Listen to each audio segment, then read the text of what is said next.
Halo teman-teman, izinkan aku bercerita.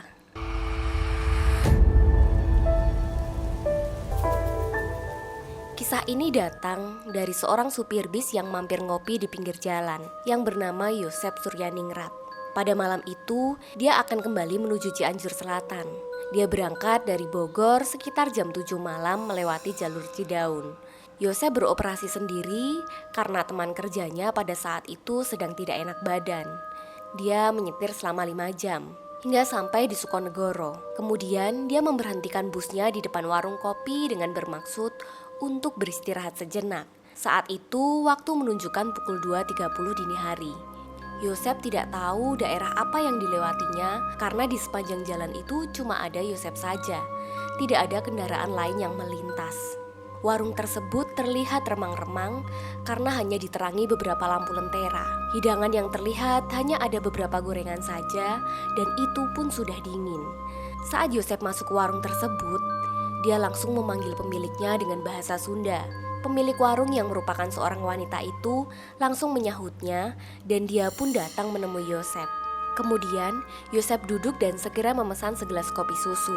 Melihat kondisi warung yang sepi, Yosep mulai bertanya kepada wanita itu mengapa dia hanya sendirian saja. Wanita itu pun menjawab bahwa saat itu suaminya sedang tidur di kamar. Awalnya Yosep merasa biasa-biasa saja.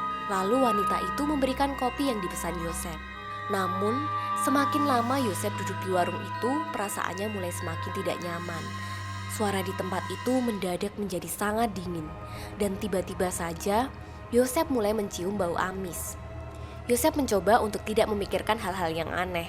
Sambil menyalakan rokok, Yosep mulai meminum kopinya. Pada saat itu, kopi yang baru saja disuguhkan terasa agak dingin. Seketika perasaan Yosep kembali tidak nyaman dan Yosep kembali meminum kopi tersebut. Tetapi tiba-tiba saja kopi terasa hambar dan anehnya kopi itu juga membuat badan Yosep terasa sangat berat. Saat itu dia mulai dikejutkan dengan hal-hal yang aneh. Mendadak mata Yosep melihat kepala anak kecil menggelinding di tengah jalan dan seorang perempuan yang seisi perutnya terburai keluar.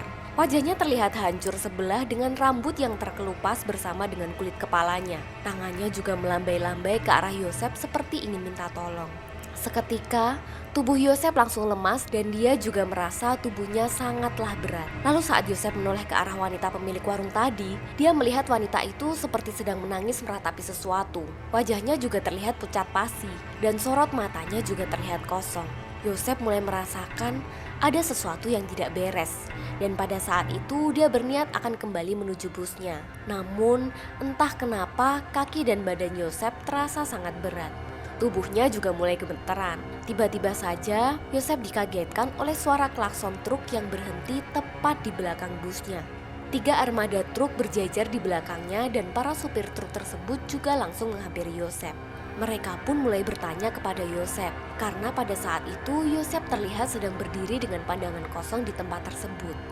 Lalu Yosep mulai menceritakan semua kejadian yang dialaminya kepada para supir truk tersebut. Dan ternyata daerah yang sedang dilewati Yosep tersebut merupakan daerah angker.